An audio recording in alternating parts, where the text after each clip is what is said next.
Suivez le journal avec STM Transport Voyageurs. Une nouvelle façon de voyager.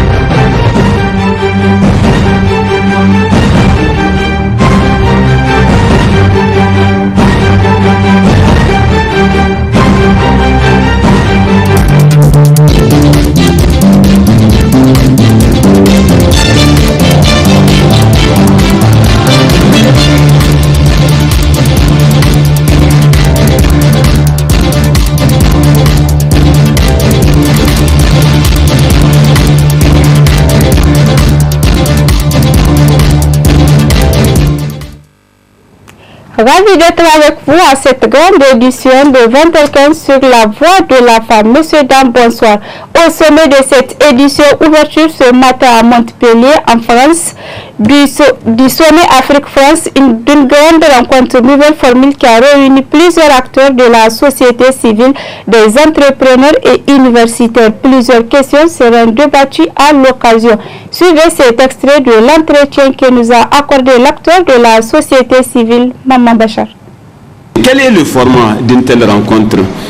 Quels sont les objectifs qui lui sont assignés et quelles pourraient en être les issues? Puisque en fait, il faut bien qu'on soit d'abord conscient et convaincu de finalité d'une rencontre pour pouvoir y participer en bonne et due forme et en âme et conscience. Et c'est pour cela que beaucoup d'organisations de la société civile, comme les nôtres, estiment que cette rencontre est inopportune, tant en ce qui concerne son format qu'en ce qui concerne en fait l'issue qui en résulterait, puisque en vérité ce que nous voulons, c'est une disons affirmation concrète de l'engagement de l'État français à vouloir désormais coopérer dans la dignité, l'égalité, le respect mutuel entre lui et nos États, de manière à ce que nos intérêts ne soient plus bafoués et que nos gouvernements ne soient plus infantilisés, auxquels on impose presque tout. Dans cette édition, le palais de congrès a servi de cadre ce matin à l'Union scolaire des Nigériens pour la tenue de la 6e édition de la semaine scientifique, culturelle et sportive des scolaires nigériens, dont le thème central est le rôle des scolaires nigériens dans la promotion de l'éducation des filles. L'ouverture a été présidée par le ministre de l'Enseignement supérieur, de la Recherche et de l'Innovation. Le reportage. Placé sous les thèmes rôle des scolaires nigériens dans la promotion de l'éducation des filles, cette 6e édition de la semaine scientifique, culturelle et sportive des scolaires nigériens qui a réuni l'ensemble des scolaires à Niamey va permettre à l'ensemble des scolaires nigériens de converger leurs réflexions vers le développement de notre pays à travers la promotion de la culture, de la paix, de la non-violence et de la promotion de l'éducation de la jeune fille. L'USN en tant qu'organisation avant-gardiste s'est lancé depuis un certain temps dans ce noble combat consistant à promouvoir l'éducation des filles afin de mieux assurer la transition démographique et atteindre les objectifs liés au développement durable. D'où l'importance d'une telle activité qui regroupe l'ensemble des représentants des scolaires nigériens afin de mieux comprendre les enjeux et dégager les meilleures perspectives liées aux défis de l'éducation des filles de notre pays. Face à la recrudescence de multiples défis irrélatifs, il est éminemment important de mûrir et façonner des réflexions pour qu'ensemble nous puissions fragmenter les défis actuels et futurs de la déscolarisation des jeunes filles de notre pays. Un bémol d'autant plus majeur qu'il requiert l'apport de toutes les couches socio-professionnelles de notre pays. C'est pourtant de cela qu'il s'agit, car beaucoup de filles sont retirées de l'école pour être mariées. Le mariage est devenu depuis un certain temps un sujet très sensible au Niger. Par exemple, au Niger, 3 filles sur 4, 3 cas, sont mariées avant l'âge de 18 ans et un tiers d'entre elles avant l'âge de 15 ans. Âge pourtant légal pour les filles. le Niger est le pays qui connaît la plus haute prévalence du mariage précoce, soit 15% contre 37% en Afrique subsaharienne. Ce qui doit amener les autorités à mettre l'accent sur les politiques publiques éducatives dynamiques et concertées entre les acteurs afin de booster l'émergence de notre pays. Après avoir salué l'initiative de l'ISN, le ministre des Enseignements supérieurs est revenu sur la thématique retenue pour la circonstance et a mis l'accent sur la question sécuritaire au Niger. Préparer l'avenir, c'est un grand challenge dans un pays en guerre. Parce que trop souvent, nous oublions que le Niger est en guerre. Le Niger est malheureusement victime de multiples agressions dans tous ses flancs. Cela impose à l'État de devoir consacrer d'énormes ressources. Alors que parallèlement, le président de la République, Bazoum Mohamed, a mis au devant de ses priorités l'éducation. Nous nous trouvons devant ce paradoxe. Comment investir comme il ambitionne dans l'école alors que la guerre injuste qu'on nous impose réclame également des ressources? Je peux vous dire, particulièrement par rapport au domaine de l'enseignement supérieur que je connais, il y a des défis et ce ne sont pas des ambitions, ce ne sont plus des ambitions, ce sont déjà des engagements. Parce que la normalisation de l'année académique ne tient pas seulement à une somme volontaire, un coup de baguette magique. Il faut des enseignants. Je puis vous dire que j'ai été autorisé, sinon instruit, de recruter pour cette année l'ensemble des besoins exprimés par les 8 universités publiques en termes d'enseignants-chercheurs, et les universités publiques ont demandé 171 enseignants-chercheurs. Je répète, 171 enseignants-chercheurs. Le président Bazoum Mohamed m'a donné le feu vert de les recruter. Notons que plusieurs activités à caractère scientifique, culturel et sportif vont se dérouler pendant les 3 jours que durera cette semaine culturelle. Les rideaux sont tombés ce soir sur la formation organisée par le studio Kalangu à l'endroit de ses partenaires dans le cadre de renforcer leurs capacités techniques dans la réalisation des émissions. Le reportage est signé Mamadou Soufou et Abdelraouf Eyebou. Cette formation des médias partenaires organisée par le studio Kalangu durant 3 jours sous le thème « Réalisation d'une émission interactive » a regroupé plusieurs journalistes animateurs des radios communautaires partenaires.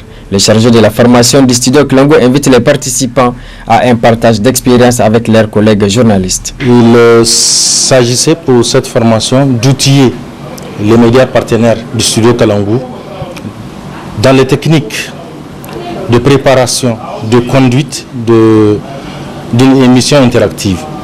Comment la préparer, comment la conduire, comment aussi gérer ces appels téléphoniques. Vous n'êtes pas sans savoir que quand on parle d'une émission interactive, c'est cette émission-là qui permet à l'animateur d'interagir avec des auditeurs à travers des appels, à travers des messages, à travers WhatsApp, etc. Donc il s'agissait pour nous, bien que ces animateurs ont l'habitude de faire ce type d'émissions, de renforcer leurs capacités. Et aujourd'hui, au terme de ces 3 jours, nous demeurons confiants quant à l'usage qu'ils feront de ces enseignements pour améliorer leur pratique, pour désormais bien mener leur émission interactive. Pour M. Yawel Abdelmoumouni, ces moments d'échange ont été très fructueux car ils ont beaucoup appris dans le cadre de leur travail d'animateur et de la gestion des auditeurs. On réalise des émissions interactives à l'état un peu naturel. Aujourd'hui, nous sommes venus, on a eu en tout cas l'outil nécessaire pour la réalisation de ces genres d'émissions. Avant, on les faisait d'une manière un peu classique, mais maintenant, du moment où on a eu l'outil nécessaire pour la réaliser, vous avez vu, on a déjà fait le travail en théorie et en pratique. Vous avez suivi avec nous la projection d'une émission réalisée et je pense que ça va un peu. Pendant ces 3 jours, on a appris beaucoup de choses et à notre retour, dans nos médias un peu respectifs, on va aller un peu aussi former ceux-là qu'on a laissés pour qu'ils soient au même niveau que nous, pour que la formation soit en tout cas une formation partagée. Parce que quand tu reçois une formation, tu ne dois pas garder ça pour toi. Tu dois au moins la partager avec tout le personnel de la radio ou bien de la télévision. Donc vraiment, on remercie la Fondation Hirondelle et le projet Studio Kalangu qui chaque mois appelle les radios partenaires pour ce genre de formation dans des thématiques un peu différentes. A noter que cette formation qui a duré 3 jours au sein du Studio Kalangu a été sanctionnée par des passeports de formation remis à tous les participants. Les agents du groupe de presse Tambara se sont fait vacciner contre la COVID-19 ce jour 8 octobre 2021 et c'est la dose du vaccin Johnson & Johnson qu'ils ont reçu ce matin dans les locaux du D-Media. Suivez ce commentaire de la rédaction à cette occasion. Dans le cadre de la 3e campagne de vaccination contre la COVID-19, une des équipes déployées par le ministère de la Santé publique pour visiter les différents organes de presse a atterri ce jour 8 octobre 2021 à la radio et télévision Tambara où elle a été accueillie à bras ouverts. C'est ainsi que les agents trouvés sur place ont reçu leur dose de vaccin Johnson & Johnson et sont ainsi totalement immunisés contre la COVID-19. Convaincus de la nécessité et de l'intérêt de cette campagne de masse, toutes les dispositions utiles ont été prises au niveau de Tambara pour faciliter les échanges et surtout les séances de vaccination. Toujours en contact avec les populations de par l'exercice de leur métier, les agents des médias ont ainsi été ciblés pour une meilleure collaboration avec les agents de santé et pour la bonne réussite de cette 3e campagne de vaccination. Rappelons qu'à travers cette dernière, les autorités sanitaires envisagent d'atteindre les 30% de personnes vaccinées d'ici décembre 2021, ce qui permettra de classer le Niger au rang des pays immunisés contre cette pandémie. En donnant l'exemple, les agents des médias pourront ainsi intensifier les actions de sensibilisation des populations, notamment sur des questions de santé publique, afin de mieux les protéger contre toutes sortes de maladies et surtout contre cette pandémie de coronavirus qui sévit dans le monde entier depuis 2019. Place à présent à la partie magazine de l'entretien que nous a accordé l'acteur de la société civile Maman Bachar. Très bonne réception et au revoir. Cette initiative nouvelle donc, de l'État français, 50 ans après donc, les habituels et traditionnels sommets France-Afrique, de décider cette fois-ci d'inviter les acteurs de la société civile de leur acception générique, c'est-à-dire en incluant y compris les opérateurs économiques et autres universitaires, jeunes universitaires, donc africains, pour échanger ensemble sur les devenirs donc de cette coopération France-Afrique. L'initiative en elle-même, elle est bonne parce qu'elle est novatrice, parce qu'elle change par rapport à tout ce qu'on a connu par le passé en termes de manière de gérer les affaires publiques. Peut-être que les Français se sont rendus compte que de plus en plus l'opinion publique donc africaine ne leur est pas favorable compte tenu de leur style politique, qu'il faille maintenant probablement essayer donc de créer une certaine image plus ou moins positive donc de cette métropole-là vis-à-vis des anciennes colonies. Mais tout d'abord, il faut s'interroger sur le format. Est-ce qu'il est indiqué pour un chef d'État étranger, fût-il celui de la France, de pouvoir convoquer à lui seul, sans associer aucun autre chef d'État, donc des acteurs de la société civile dans son pays pour échanger directement avec eux et non ensemble avec les dirigeants des pays en question, ou tout au moins faire lui-même une tournée africaine visant à rencontrer donc les organisations de la société civile. Ça, c'est pour ce qui concerne la question du format. Certainement, je suis convaincu que cela n'est pas dans le sens d'arranger, en tout cas, les relations déjà délétères entre le président français Macron et bien d'autres chefs d'État africains, notamment l'Algérie, le Mali, la Guinée, qui sont à l'heure actuelle quand même en conflit plus ou moins ouvert avec la France. Donc, inviter ex nihilo sur des critères qui ne sont pas jusque-là connus, donc un certain nombre d'organisations ou d'acteurs de la société civile ne me paraît pas en fait productif en tant que tel, parce que il faut s'interroger sur quelle serait, disons, l'issue en fait du forum en question ou de la rencontre en question, et quelle, disons, suite pourrait-on donner à des engagements que les uns et les autres pourraient prendre à cette occasion-là. Est-ce que le président français était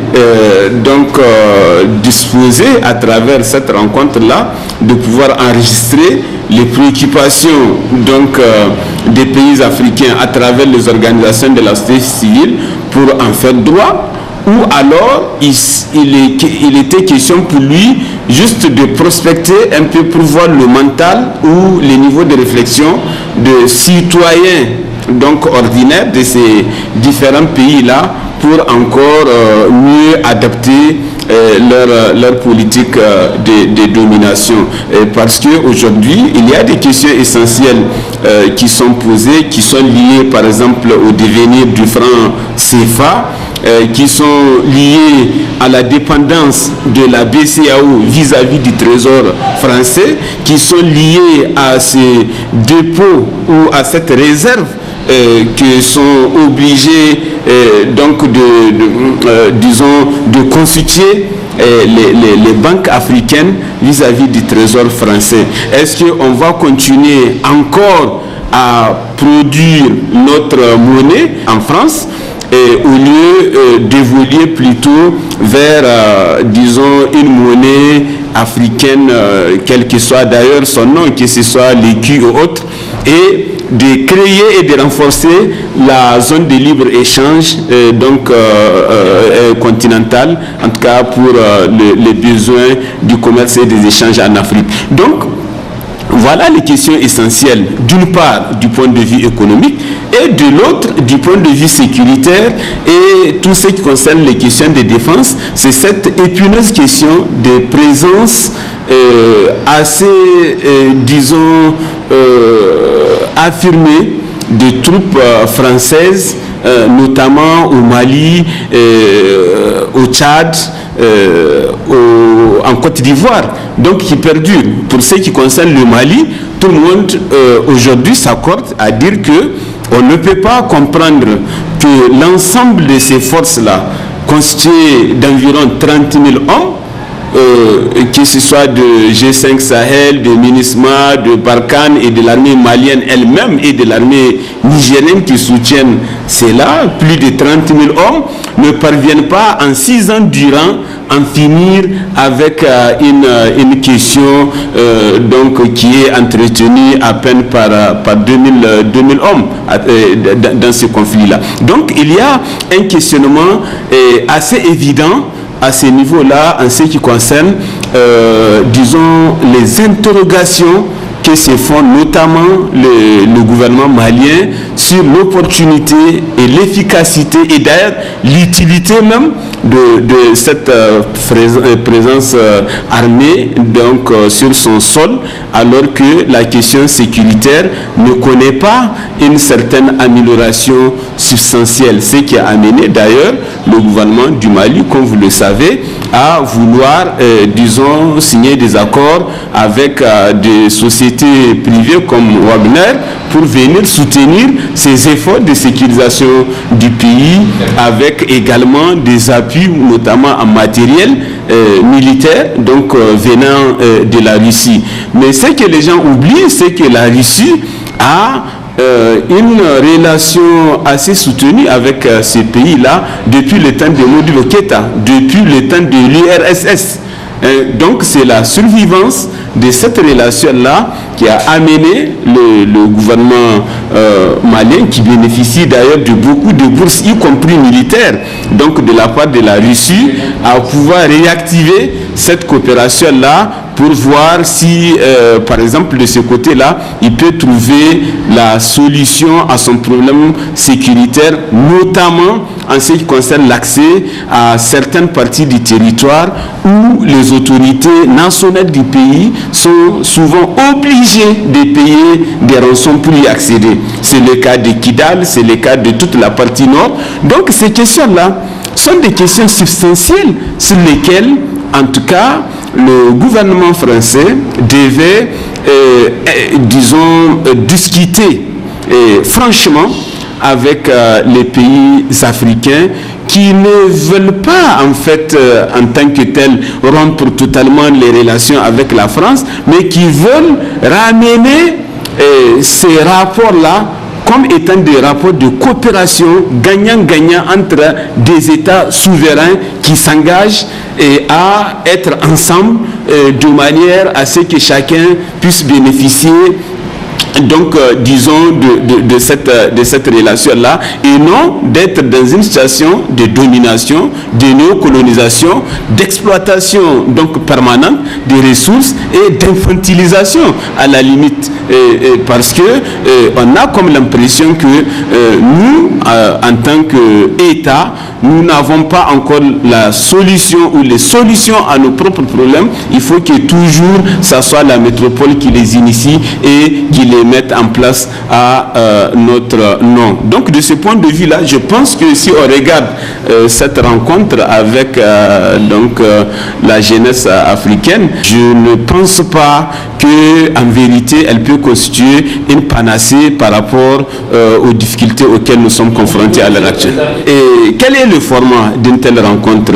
Et quels sont les objectifs qui lui sont assignés et quelles pourraient en être les issues? Puisque en fait, il faut bien qu'on soit d'abord conscient et convaincu de finalité d'une rencontre pour pouvoir y participer en bonne et due forme et en âme et conscience. Et c'est pour cela que beaucoup d'organisations de la société civile, comme les nôtres, estiment que cette rencontre est inopportune, tant en ce qui concerne son format qu'en ce qui concerne en fait l'issue qui en résulterait, puisque en vérité ce que nous voulons, c'est une disons affirmation concrète de l'engagement de l'État français à vouloir désormais coopérer dans la dignité, l'égalité, le respect mutuel entre lui et nos États, de manière à ce que nos intérêts ne soient plus bafoués et que nos gouvernements ne soient plus infantilisés, auxquels on impose presque tout. Et que désormais, ils cessent de vouloir trop gêner nos processus électoraux, de vouloir trop s'infiltrer dans nos politiques nationales, parce que tout simplement on peut analyser cela comme étant de l'ingérence, de sorte qu'ils ont toujours cette propension à vouloir téléguider nos dirigeants pour imposer leurs intérêts. Donc ça, c'est des évidences que les observateurs politiques voient de manière concrète. Tout le monde a vu au moment de l'investiture dans notre pays ici, combien M. Le Drian a fait de va-et-vient entre le président sortant et le président entrant. Donc ça n'augure pas, disons, de la bonne image de la politique française dans nos pays. parce que tout simplement ça peut se voir comme étant une espèce d'infantilisation de nos politiques publiques. Et regardez aux États-Unis d'Amérique par exemple, à 6 mois d'élection dans votre pays, ils ne vous acceptent même pas comme disons un officiel en visite dans leur pays. Parce que vous recevoir supposerait une prise de position dans la politique intérieure de votre pays. Ça, c'est des principes d'éthique en matière politique. Mais aujourd'hui, nous avons comme l'impression que nos dirigeants sont obligés de se plier à la volonté donc de cette métropole-là pour pouvoir même s'assurer de s'asseoir sur leur chaise. Donc voilà un peu ce qui se passe. Et quand on regarde un peu ce qui est arrivé au Tchad avec le Marshal Déby, quand on voit un peu ce qui est arrivé en Guinée, quand on voit un peu ce qui est arrivé au Mali, il y a lieu de se demander, est-ce que la France est prête à vouloir véritablement changer sa façon de faire la politique à travers le monde? Parce que cette façon de faire la politique l'a amené à rater un contrat avec l'Australie où il a été décalé par les États-Unis d'Amérique alors que les négociations étaient très avancées par rapport à cette question de construction navale, mais qu'à la dernière minute, l'Australie a préféré signer avec les États-Unis d'Amérique. Et cela a choqué les Français et ils ont fait pratiquement une semaine de boutade pour trouver cela comme inamical, irrespectueux et tous les mots que vous connaissez en matière diplomatique. Vous avez vu aussi comment la situation diplomatique est détériorée entre l'Algérie et la France du fait simplement des propos, disons, jugés condescendants du président français vis-à-vis, par exemple, de l'Algérie. Vous avez vu aussi ce qui s'est passé au Mali par rapport à cette question sécuritaire où l'État malien, parce que tout simplement il a décidé de vouloir changer sa politique publique, comment il était traité, les mots qui ont été utilisés. Et le président français a estimé même que c'était honteux,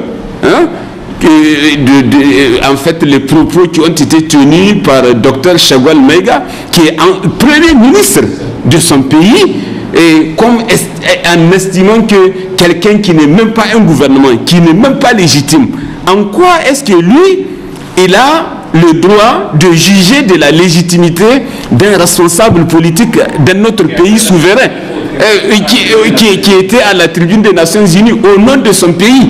Vous voyez un peu jusque-là la mentalité coloniale condescendante qui prédomine dans le comportement du gouvernement français, particulièrement du président Macron. Cela doit changer parce que tout simplement, s'il persiste, il risque d'être un pays totalement isolé parce qu'aujourd'hui, les Américains ne font que des offensives, les Chinois ne font que des offensives, les Turcs ne font que des offensives et l'Allemagne est là comme la force tranquille parce que c'est la première économie en fait de l'Europe.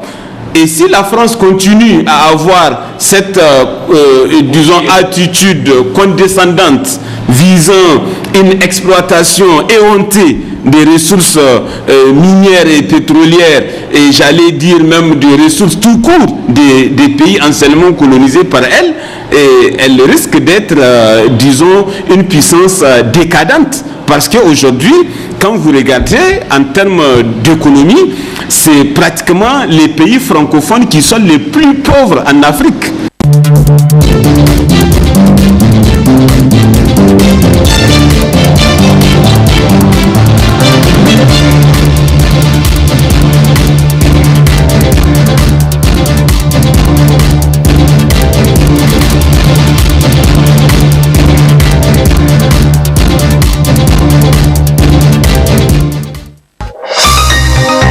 Ce journal vous a été présenté par STM Transport Voyageurs. Une nouvelle façon de voyager.